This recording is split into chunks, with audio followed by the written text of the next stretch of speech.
ഇന്ന് കുറച്ച് കടല വെള്ളത്തിലിട്ട് വെച്ചിട്ടുണ്ട്. എന്തിനാണെന്നറിയോ? ഒരു സാധനം കിട്ടിയിരുന്നു, വാട്ടുകപ്പ. അതും കുറച്ച് വെള്ളത്തിലെടുത്ത് പൊതിർത്ത് വെച്ചിട്ടുണ്ട്.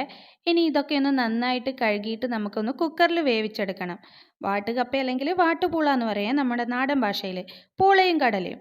നമുക്കൊന്ന് തയ്യാറാക്കി നോക്കിയാലോ? വീഡിയോ ഒന്ന് സ്കിപ്പ് ചെയ്യാതെ വാച്ച് ചെയ്തോളൂ. ചാനൽ ആദ്യമായിട്ട് കാണുന്നവരുണ്ടെങ്കിൽ ഒന്ന് സബ്സ്ക്രൈബ് ചെയ്തിട്ട് വാച്ച് ചെയ്തോളൂ. വീഡിയോ ഇഷ്ടമായാൽ ലൈക്ക് ചെയ്യാനും ഷെയർ ചെയ്യാനും മറക്കല്ലേ.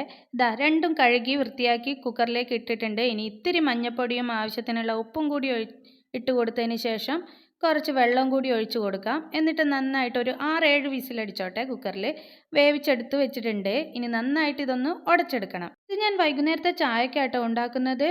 ഇനി ഇതൊന്ന് നന്നായിട്ട് ഉടച്ചെടുത്തതിന് ശേഷം കുറച്ച് തേങ്ങ ചിരകിയതും കൂടി ഇട്ട് കൊടുത്തിട്ട് നന്നായിട്ടൊന്ന് ഇളക്കിയെടുക്കാം.